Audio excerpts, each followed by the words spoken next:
101,1 MHz, Paraíso FM. A rádio feita pra você. De olho na cidade, traz para você o jornalista Luciano Kleber. Olá, bom dia. Hoje é segunda-feira, dia 18 de novembro de 2019. Estamos iniciando mais uma participação no programa De Olho na Cidade, produzido aqui nos estúdios da Paraíso FM, em Sobral, sob o comando do grande comunicador Assis Nascimento, que tem como fiel escudeiro o grande garoto Ricardo Gomes. Nossa participação faz uma conexão com o programa A Hora da Notícia, da Rádio Assunção Cearense, em Fortaleza, neste momento sob o comando do meu querido colega, amigo, jornalista Newton Mourão, que vinha ao lado de Vicente Alencar, outro colega, grande amigo, jornalista, que compõem o programa Hora da Notícia na Rádio Assunção Cearense. E, como sempre, inicio agradecendo aqueles que ajudaram a elevar a nossa voz nas redes sociais, fazendo o partilhamento do vídeo no Facebook, ou entrando em contato com o YouTube, o nosso canal no YouTube, lá todo dia, quem quiser procurar alguma coisa, investigar, estava ali atrás, está tudo arquivado, todo dia está arquivado no YouTube. Então, bom dia especial e carinhoso para Elesbão Castro, Paulo Nobre, o Everton Bezerra, Auriclésio Macedo, Paulo Porfírio, a Sandra Cabral, a Denise Viana e Elano Forlan. E um abraço para quem entrou em contato também pelo WhatsApp, como Michel Mendonça, que, por sinal, já está aqui na timeline do Facebook, assim como o Dr. Paulo Roberto Nobre, o Máximo Manuel dos Santos, Cláudio Moura e o Davi Ximenes Filho. Eu quero iniciar hoje falando de... já vi aqui até em Sobral, acho que Gilvan Azevedo, um petista aí, dizendo, a juíza Gabriela Hart, o Supremo cancelou uma sentença dela sobre Lula. Nada mais mentiroso, tá? E a imprensa toda deu que o Supremo cancelou uma sentença da ministra Gabriela Hart pelo copia e cola. Todos deram mais ou menos essas notícias, né? Dizendo que não é possível, a mulher fez o copia e cola, e na verdade não foi isso. Houve uma sentença, isso foi lá no Paraná, que ela, na verdade, como que copiou o parecer do investigador, né, do acusador, que era o Ministério Público. Então, na verdade, e não foi exatamente por causa do copia e cola. Mas por que estão espalhando por isso daí? Porque ela foi acusada de uma sentença, quando substituiu Moro, lá no evento do Sítio de Atibaia, teria também havido ali um copia e cola, né? Então, estão querendo, na verdade, que tenha sido exatamente isso, porque é para ver se também anulam a sentença do Lula. Título da Folha, por exemplo. TRF4, lá de Porto Alegre, vê copia e cola em sentença de juíza, mas não diz que, na verdade, não foi por isso que a sentença se acabou. Tanto que no próprio painel da Folha, do mesmo dia, diz assim, integrantes do TRF4 recomendam cautela aos que veem semelhanças entre o caso que resultou na anulação de uma sentença da juíza Gabriela Hart, nesta semana, com o do ex-presidente Lula, que também recorre contra os métodos usados por ela ao condená-lo em ação sobre o sítio de Atibaia. Para o integrante do TRF4, apesar de destacado pela imprensa, o fato de Hart ter usado trechos da argumentação do Ministério Público como se fossem seus, não foi determinante para a anulação da sentença.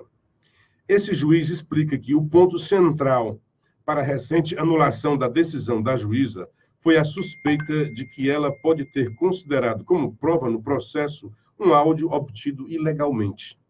O copia e cola, criticado durante o julgamento, não foi citado pelo relator do caso como fator relevante. A defesa de Lula questiona a sentença na qual Hart o condenou no caso do sítio de Atibaia, sob a alegação amparada em perícia de que ela copiou e usou como se fossem seus trechos da decisão proferida por Sérgio Moro quando juiz da Lava Jato. Ela até teria dito apartamento, quando na verdade é um sítio. Então vamos aclarar.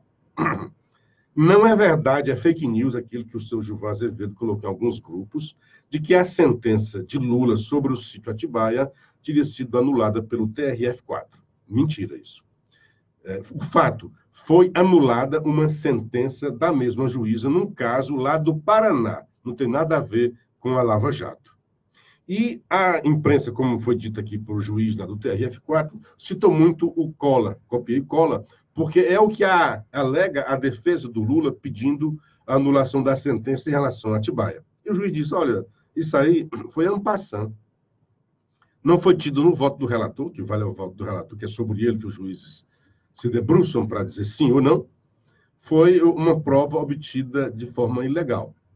E aí sim, o Lula está querendo provas obtidas de forma ilegal para tentar anular. Então, é exatamente o contrário.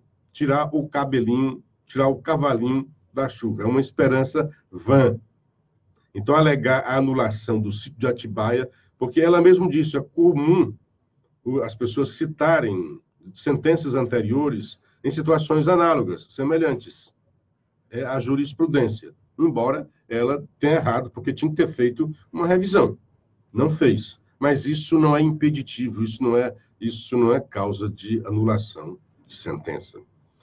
Então, dito isso, deixa eu dar um abraço aqui para o Gilardi, para a Selma Lopes, o Fernando Collet, a Selma Lopes, a Valônia Campos, o Luciano Santos, a Águida Araújo, o Márcio Manuel dos Santos. Bom dia, Luciano. Que tal comentar sobre o que disse o intocável Gilmar Mendes, de que as manifestações foram feitas por robôs?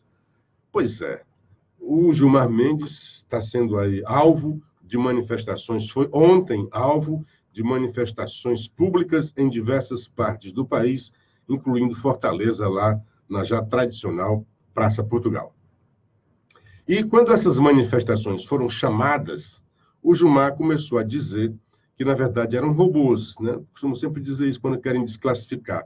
Não, tem muita coisa aí nas redes sociais contra mim, mas, na verdade, são robôs, não são pessoas, né?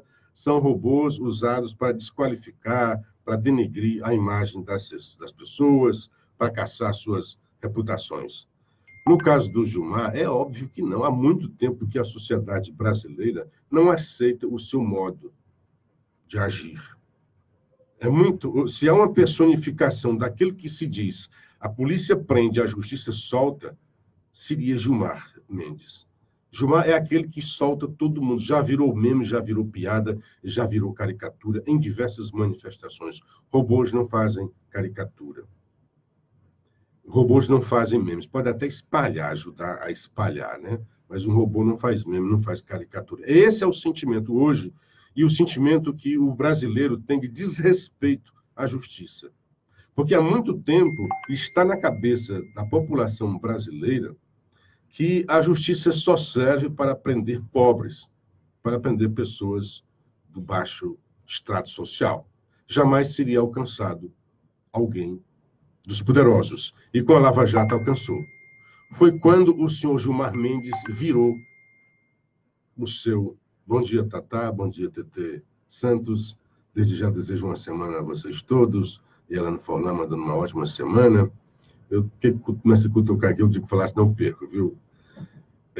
Então, o Gilmar personifica hoje. Aliás, tem até uma crítica que se diz, por que Gilmar, só Gilmar, e também não, por exemplo, Toffoli? Toffoli merece o impeachment tanto quanto o Gilmar. Só que o Gilmar, há muito mais tempo, vem atazanando a consciência da sociedade brasileira, soltando bandidos à torta e à direito.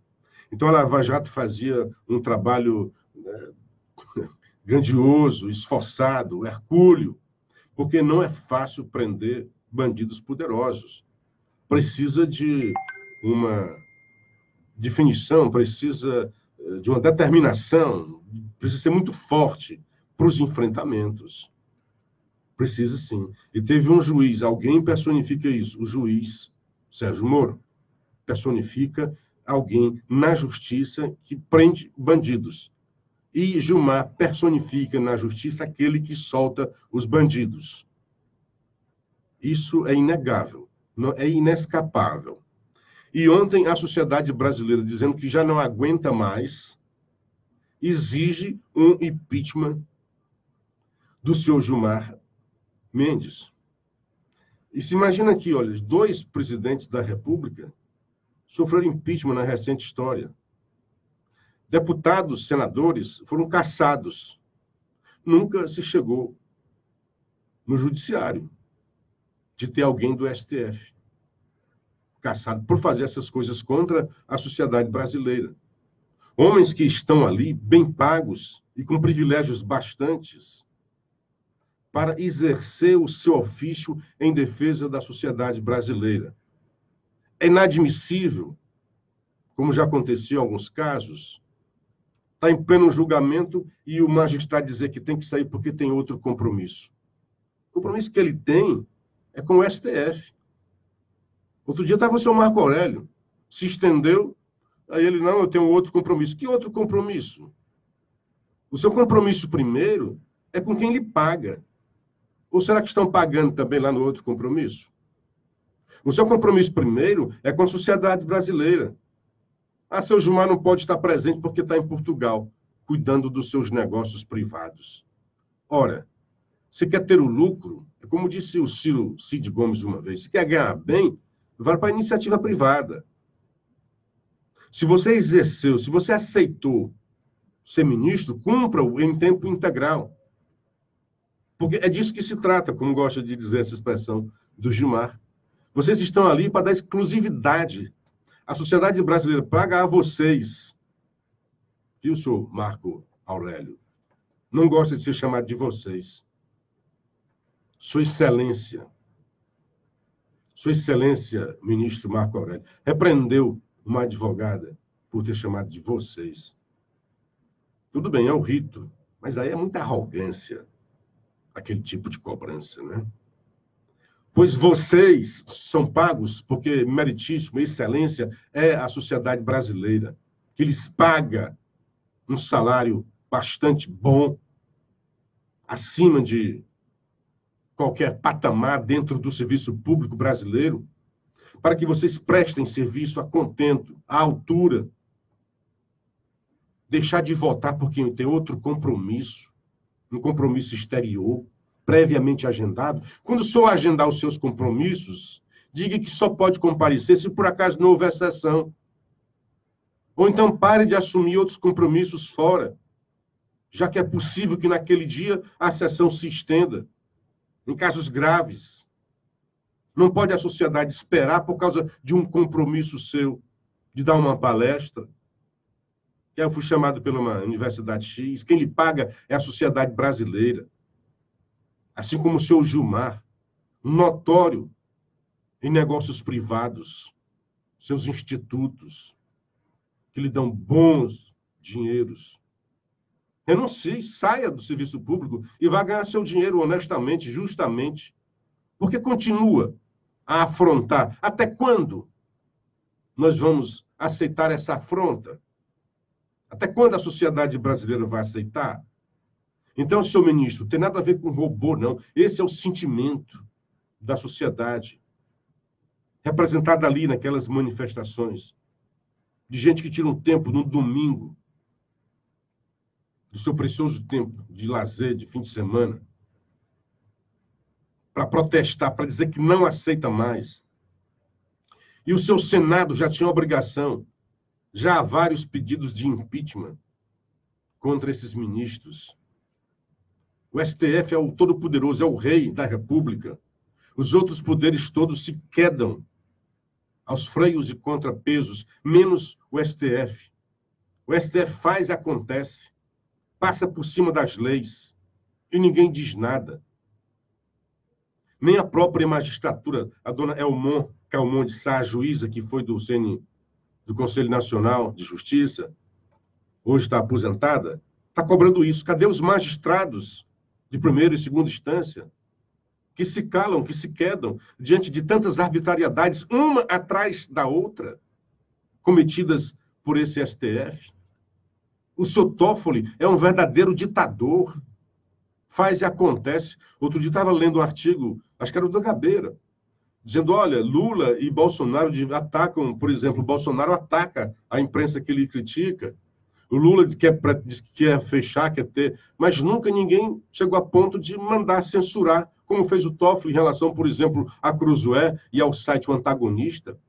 E assim, toda a vida se diz que o STF, aquela grande, né, coluna da justiça, age quando provocado. Não, neste caso, foi uma autoprovocação. O senhor Toffoli abriu o inquérito e chamou o senhor Alexandre de Moraes para ser o seu delegado. Não confia no Ministério Público. Aí o senhor Toffoli vem num pedido lá, no caso de um posto de gasolina, que a defesa do Flávio Bolsonaro acha que é semelhante, faz uma... E ele trava tudo que era no COAF. Tudo bem. É possível que o COAF tenha exacerbado. Mas então prove, diga onde é que está havendo essa exacerbação e faça com que continue. Porque parou e acabou-se. Quando é agora, ele pede dados para ter acesso a mais de 600 mil pessoas. A República toda vai ficar refém desse homem, porque deterá informações de sobejas de seus adversários. Isso só se faz numa ditadura. E ninguém se levanta e ninguém diz nada. O seu Leviandowski vai no impeachment da Dilma e mata, rasga, retalha a Constituição. A Constituição claríssima, qualquer leigo entende que era consequência do impeachment, a perda do mandato e a suspensão dos seus direitos políticos. E o seu Leviandowski, junto com o seu Calheiros, num conluio institucional, entre STF, que ele era o presidente da Casa, e Calheiros, que era o presidente do Senado, resolvem fatiar, resolvem inovar, e passa por cima disso e acabou-se. E o seu STF, costumeiramente, está fazendo leis, está exacerbando as suas funções. E aí, quando derruba a prisão em segunda instância, vem o senhor Marco Aurélio e diz que se o legislativo legislar, é uma afronta ao STF. Que é isso? A função primordial do legislativo, como o nome diz, é legislar, fazer leis. Quem afrontou não só o Congresso, mas a sociedade brasileira ao exceder dos seus ofícios foi o STF quando legislou. E fez isso recentemente no caso de equiparar a lei do racismo à homofobia, porque não há lei em relação a isso. Ao contrário, existe dentro do Congresso projetos tramitando em relação... Ali sim, senhor Marco Aurélio, você, neste caso, você não merece o tratamento de excelente.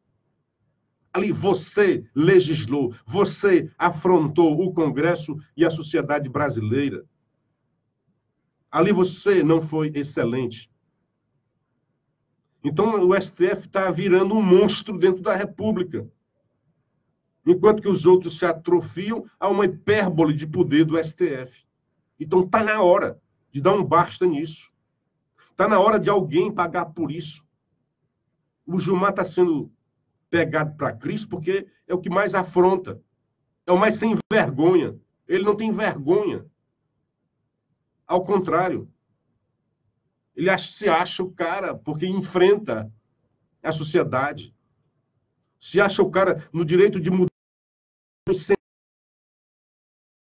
Fez um discurso candente a favor da prisão em segunda instância, em 2016.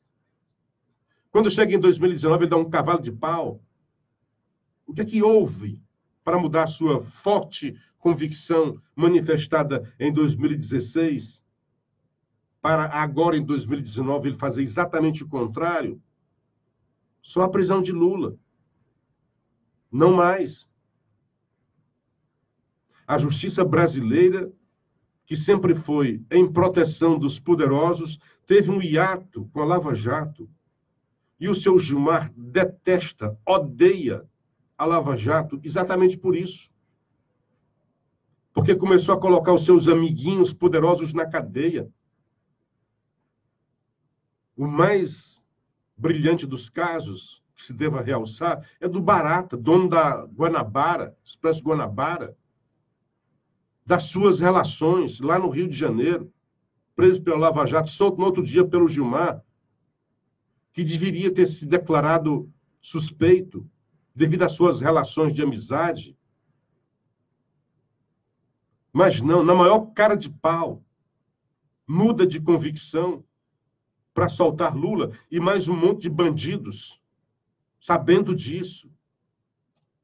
Por que em 2016 o Gilmar faz um discurso candente? Está nas redes sociais, você coloca aí no YouTube, busca o discurso do Gilmar 2016, 2019 sobre a prisão em segunda instância. O seu Toffoli também, dizendo que ele sempre foi a favor da prisão em segunda instância.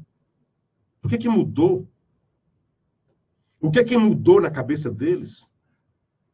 Porque quando você vê o decano, Celso de Mello, sempre foi favorável.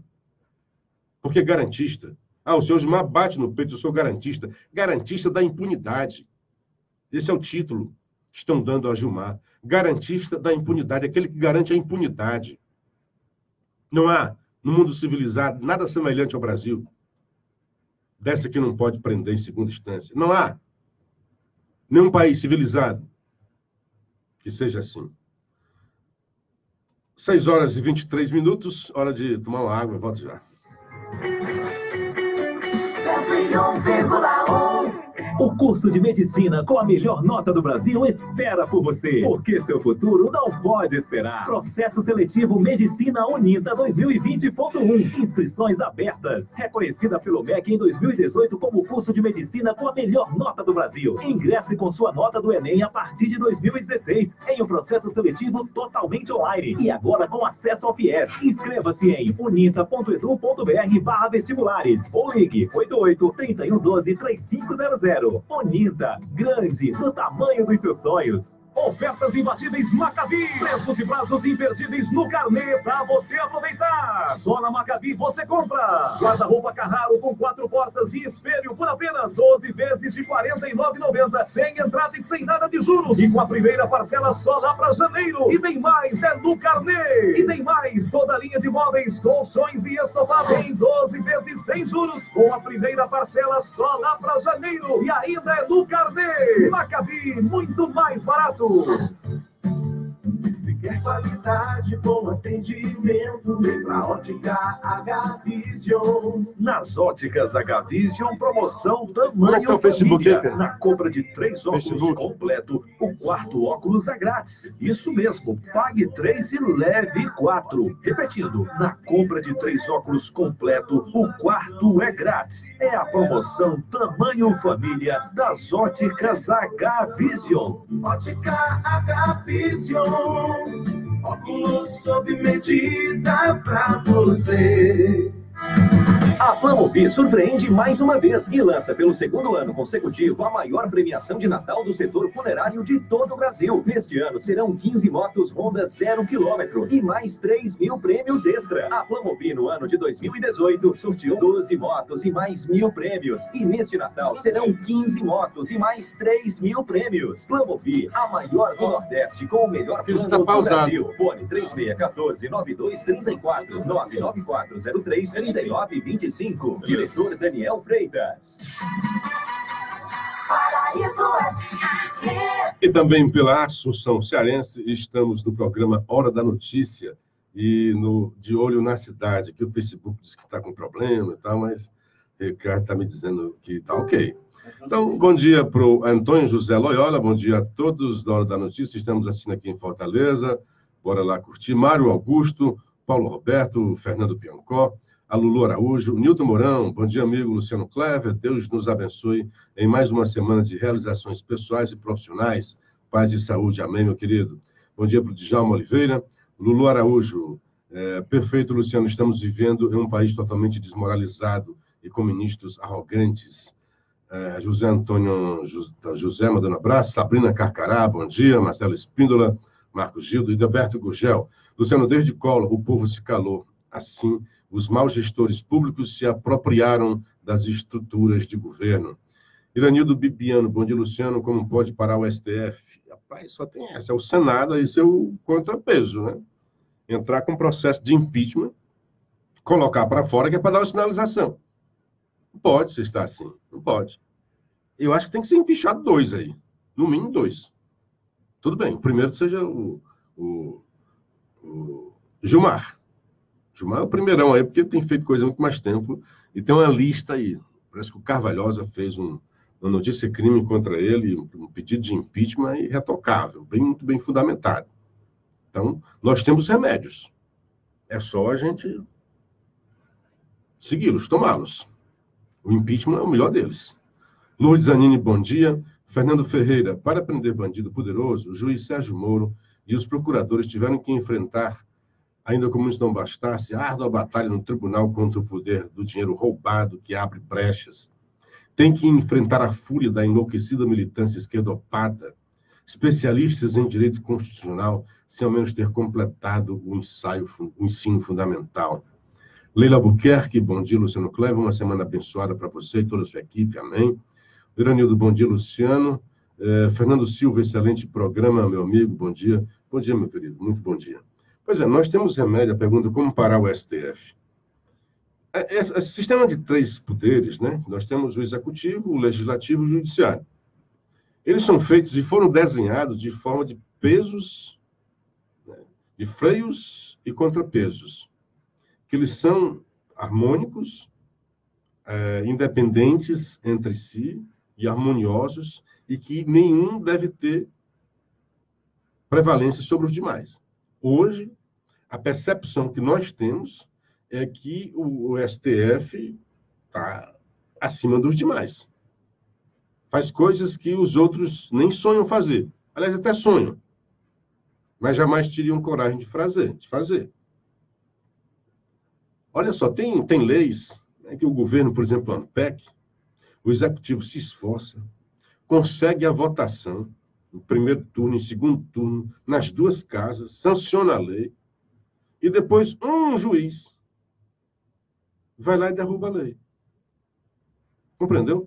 O executivo todo, um poder, se esmera, se esforça, reúne uma quantidade, para mudar a Constituição tem que ser 2/3, quer dizer, reúne uma quantidade enorme de parlamentares eleitos pelo povo, representantes do povo. Nas 2 casas, em 2 turnos, sanciona, aí vem um ministro, umzinho, e derruba. Então, alguma coisa aí está errada nessas relações harmônicas. O STF passa a legislar, onde já se viu, porque diz que o Congresso é omisso. Ora, já imaginou se o Congresso passasse a condenar presos, réus, porque o STF é ineficiente, passa tempo demais para condená-los? É mais ou menos isso. Quando o STF legisla, e foi o que foi feito neste caso da lei da homofobia comparada ao racismo, legislou, porque não há nenhuma lei, que o STF tem que se debruçar sobre as leis. Tem que fazer leis. E tem que julgar leis constitucionais, e tem se transformado num tribunal penal. Se apequena o tribunal, se agiganta, porque está muito além dos outros, e se apequena descendo a virar um tribunal penal. Aliás, ele se apequena porque ele já espezinhou a primeira instância e a segunda instância. Se o STF diz que não pode condenar a partir da segunda instância, de que valem essas instâncias? Para que gastar tanto com elas? Se nada valem? Se não tem consequência as suas condenações? Se antes tem que ter um aval, não só do STJ, mas também do STF? Para quê? Foi esse o recado que o STF deu, quando disse que não vale a prisão em segunda instância. Enio Dias, bom dia para você, bem bacana. Deixa eu te ver uma outra coisa aqui que eu estava falando com vocês. Então, há uma hipertrofia do STF. E tem que ser revisto isso daí. Não pode. Não pode. Isso que o senhor Toffoli tem feito ultimamente, ele sozinho fazendo, sem ninguém chamar atenção. Olha só o que aconteceu, por último agora. O Aras disse, olha, será que não está vendo aí? Vamos acabar com esse negócio aí. Pediu 600 mil contas e tal. Aí o Toffoli não só negou, como ainda disse, olha, seria bom que o PGR, né, que a Procuradoria, indicasse os seus procuradores que tiveram acesso a esses milhares de dados fornecidos pelo COAF. E é uma besteira, mas foi mais assim para dar um chega para lá no cara, porque ele tem como pedir ao próprio COAF. Aliás, ele veio dizer que ainda não acessou, não teve acesso.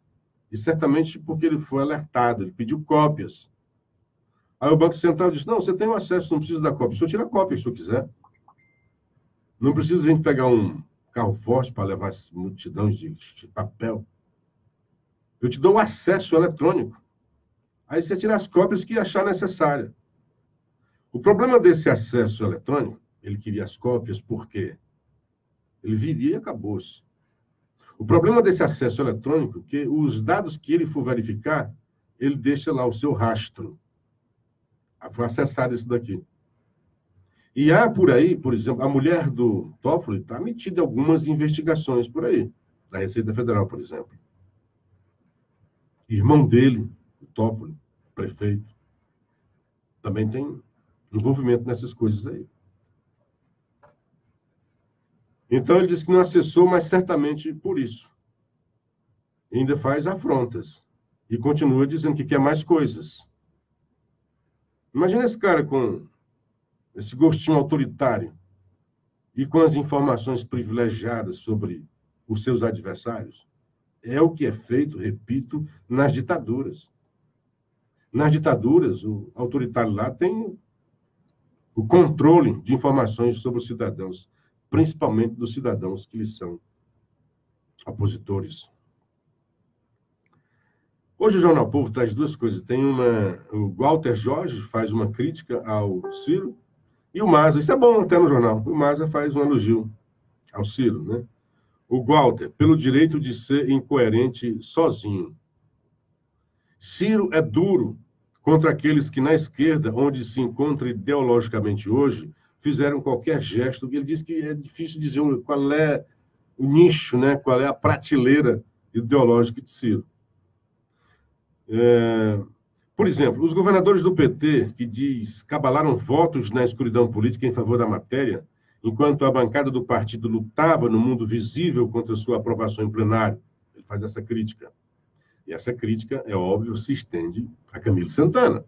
Ele diz, já sem mais preocupação ou pudor de poupar o aliado local, Camilo Santana. Quando ele diz isso, ele está falando do Camilo. E o Camilo deixou muito claro, eu tinha restrições à reforma da Previdência, por causa de alguns pontos. Como esses pontos que me faziam ter restrições foram anulados, então, eu sou favorável à reforma. O próprio Ciro é favorável à reforma. O Camilo tinha feito a sua reforma. Como é que não poderia ser? Outro aspecto é que o pedetista fala com orgulho do esforço do seu partido de punir os 8 deputados que contrariaram a orientação oficial de votar não ao texto apresentado. Nós vimos a Tabata, foram vários, tá? Vimos 2 mulheres se insurgindo, 2 mulheres que são simbólicas. A Tabata, por sua juventude, beleza, inteligência, independência, lá na Câmara dos Deputados, e a senadora pelo Tocantins, que foi a vice do Ciro. A importância dela também é isso. Tudo dentro de um discurso que trata a reforma como uma covardia contra o trabalhador mais pobre, ou uma perversidade, palavras e expressões de Ciro. Cátia Abreu, viu? Não disse o nome, a Cátia Abreu foi a senadora que votou a favor da reforma. Ela foi a candidata, a vice na chapa de Ciro Gomes, senadora pelo Tocantins. Apesar de achar tudo isso e de apoiar com entusiasmo a punição no PDT de quem votou pela matéria, a partir dos vários qualificativos negativos com os quais a trata, Ciro Gomes abre-se em sorriso para conversar com o Centrão. Inclusive com o Rodrigo Maia, né? E especialmente com o deputado Rodrigo Maia, presidente da Câmara dos Deputados. Exatamente quem mais se empenhou pela reforma cruel, covarde e perversa, as palavras de Ciro. O jornalista chamando a atenção pela incongruência, pela incoerência. Ele critica o PT, que no plenário votou contra, mas os seus governadores trabalharam a favor. Critica os seus próprios partidários, diz que tem que ser expulso. Aí vai fazer salameleque para Rodrigo Maia, que foi quem mais se empenhou pela reforma. Com Rodrigo Maia, só tenho tido alegrias. Isso é o Ciro dizendo. Mas aqui continua dizendo que está tentando reconectar esse bicho. Com Rodrigo Maia, só tenho tido alegrias. Ele está fazendo história. A gente não precisa ter afinidade, precisamos ter confiança. Entenda o que o Ciro quer dizer, né? Tá, não precisa de afinidade, apenas de confiança. É uma regra para ele apenas? Pergunta o Walter Jorge. Muito bem perguntado, né? Os correligionários que se sentiram confiantes na condução de Rodrigo Maia como articulador real da reforma, que enxergaram nele para o debate sobre o tema as mesmas qualidades que Ciro agora expressa para acertos eleitorais em perspectiva, não deveriam ser ouvidos acerca de suas opções, evitando-se um rito quase sumário de expulsão, como agora se encaminha com seu apoio expresso e orgulhoso? O que ele quer, parece, é o monopólio no partido do direito a ser incoerente, de ser doutrinariamente infiel e de adotar os caminhos que seus interesses determinarem. A coerência do Ciro com seus interesses, está dizendo aqui o jornalista. A menos, como já especulam alguns, que esteja, na verdade, em procedimento de pouso para mais uma legenda partidária. Sem surpresa, caso aconteça. Muito boa que a matéria foi deste domingo do Walter Jorge, pelo direito de ser incoerente sozinho, do Ciro Gomes. Aí, eu estou lembrando aqui, hoje está na coluna da Leomar, recentemente teve o Dia da Cultura, e o senhor Piúba, secretário da Cultura, sem ter feito qualquer coisa relevante neste dia, por exemplo, para festejar a efeméride, fez um discurso, um artigo, criticando o que não se faz na cultura de Bolsonaro.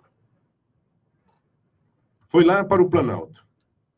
E não enxergou ali pertinho, a poucos quilômetros da sua cadeira, a cadeira do seu correligionário da cultura municipal de Fortaleza. Olha o que diz Leomar na manchete da sua coluna de hoje. Orçamento da cultura perde para gastos com Réveillon. Entenderam? A grana destinada para o Réveillon de Fortaleza, o gasto com o Réveillon é superior ao gasto que a pasta, que a Secretaria da Cultura de Fortaleza fez. Então, seu Piúba, dá uma olhadinha aqui, estamos perto de ti, tu vai lá para o Planalto para reclamar do Bolsonaro. Reclama do Roberto Cláudio. Diz que ele não fez nada pela cultura. Está aqui. Quem está dizendo é o Leomar. Orçamento da cultura perde para gastos com Réveillon. Em 2018, o gasto total da Secult-For foi de apenas 21 milhões. A Secult-For gastou apenas 21 milhões. E pasmem, por incompetência. Pelo menos é o que a gente olha aqui. Porque a lei orçamentária anual tinha sido o que tinha previsto para gasto era de 53 milhões. Mais que o dobro. Mais que o dobro. Por que que a cultura de Fortaleza gastou apenas 21 milhões dos 53 milhões a que ela teria direito? Depois é o Bolsonaro que faz corte na cultura, na educação. Está aqui. A não ser que o Elon Musk esteja mentindo, que eu acho raríssimo, acho dificílimo, perdão, nem raríssimo. Esteja enganado. Ele diz, em 2018, o gasto total da Secult-For, que é a Secretaria de Cultura de Fortaleza, foi de apenas 21 milhões. O dobro seria 42, certo? Ainda teria mais 11 além do dobro. O total disponível no orçamento era de 53 milhões para o ano. E a Secult-For gastou apenas 21 milhões. Já o gasto com o Réveillon foi de 23 milhões. Como é que pode? Porque o senhor Bilbo vai reclamar do Bolsonaro, tendo tão perto para reclamar, e fácil, né? Porque são amiguinhos, são aliados políticos. Pois é, falando de Ciro Almaza, diz, difícil dizer que Ciro não tem certa razão. Nós tivemos lá o Walter Jorge, ontem, né? E hoje está, talvez até para responder o Walter Jorge, né? Era o Walter Jorge no domingo, na sua coluna. Aí hoje o Maza, talvez alguém tenha reclamado, né? Rapaz, tal. Aí desde os finalmente das eleições, aí vem falando sobre a questão por que o Ciro fugiu, né? Espaço que sobra. Ele diz, nesse contexto, no contexto aí de Bolsonaro é ruim, o PT não presta, né? O que parece sobrar para Ciro Gomes é continuar a seguir o caminho que já vem seguindo, mirando seu crescimento em eleitores arrependidos de Jair Bolsonaro ou do petismo. Em um cenário com Lula candidato, a estratégia parece pouco eficaz, uma vez que dificilmente qualquer outra candidatura fora da polarização extrema, puxada por PT e Aliança pelo Brasil, tem hoje qualquer chance na disputa. Só que esse cenário do Lula fora da disputa, a não ser que, de novo, o STF, né? O STF tire a condenação de Lula. Caso contrário, ele continuará inelegível. Ao disparar contra Lula, Ciro deixa claro, no entanto, que não acredita na presença do petista na disputa. Quem acredita? A não ser que o STF faça o que ele vem fazendo, né? A estratégia língua solta ainda ganha um pouco de estranheza pela própria situação de seu estado de origem, onde Ciro apoia um governador do PT que tanto critica coisas da política. Coisas da política, né? Aí ele vai analisar que Wagner e o novo lar de Bolsonaro, ele acha que para o Wagner foi legal, né? Saída de Jair Bolsonaro do PSL é uma mudança interessante para o deputado federal Capitão Wagner, pré-candidato à prefeitura de Fortaleza. Eu não entendo como é que vai ser, né?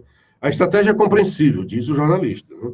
Ao mesmo tempo que precisa do apoio de partidos ligados ao bolsonarismo para ter mais tempo de TV e cotas do fundo eleitoral para a disputa, Wagner também queria distância do desgaste representado por um apoio de Bolsonaro.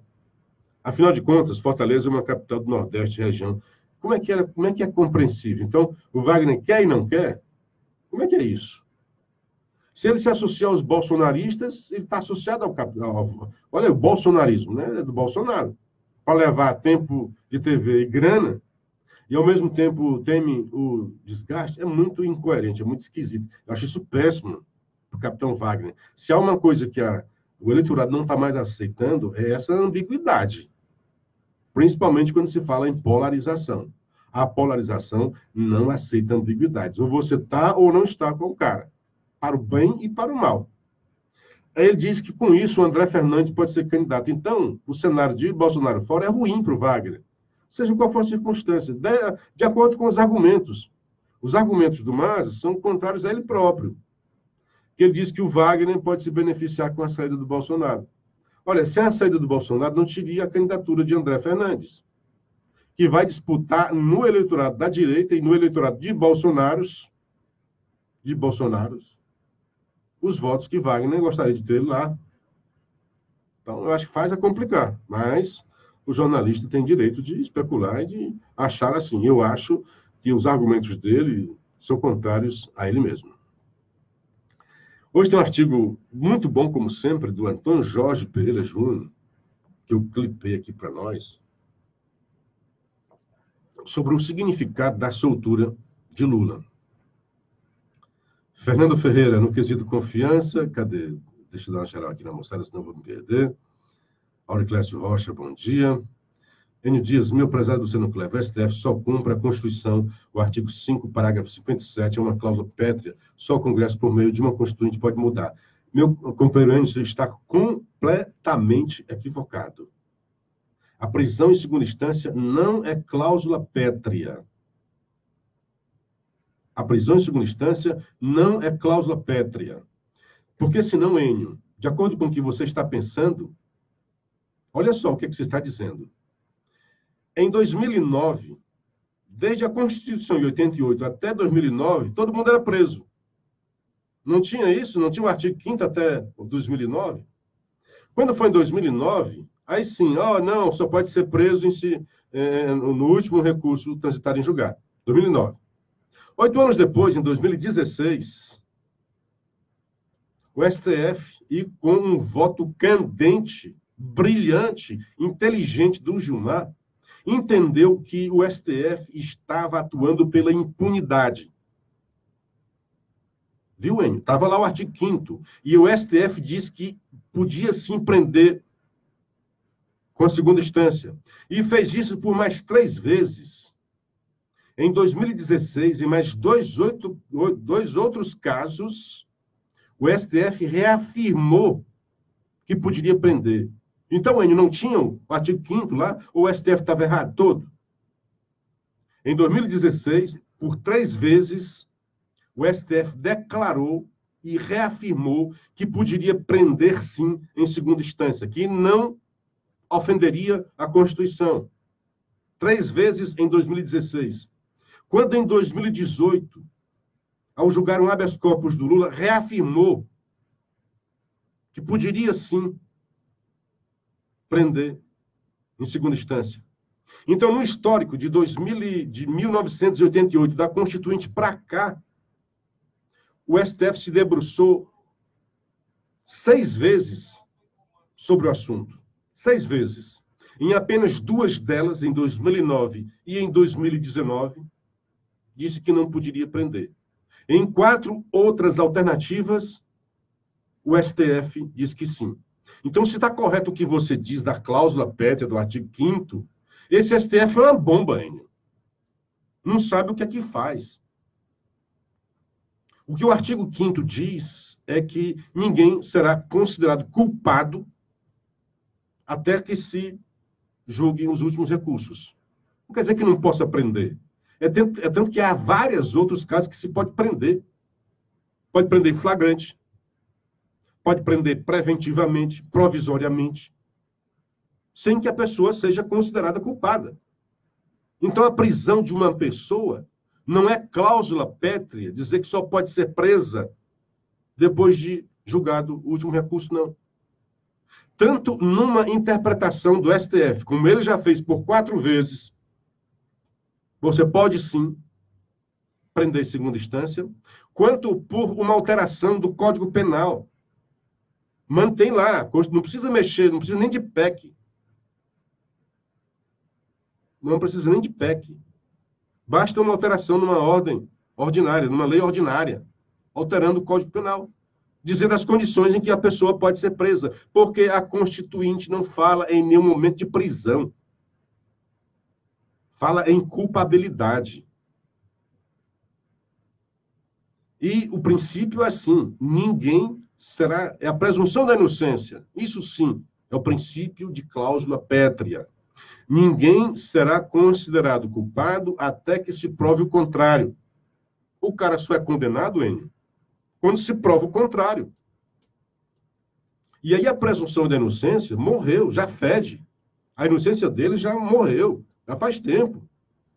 Foi condenado 2 vezes.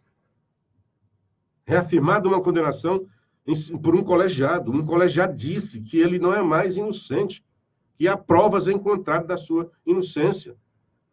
Então, por favor, leia um pouquinho mais sobre isso daí. Bom dia para o Auriclécio Macedo, para o Paulo Regis Porfírio, para o Aristeu Ferreira. Eu estou me revoltando, é contra você, não, hein? É contra esse tipo de raciocínio, que muitos querem dizer, não, o STF... Não, o STF foi um vagabundo.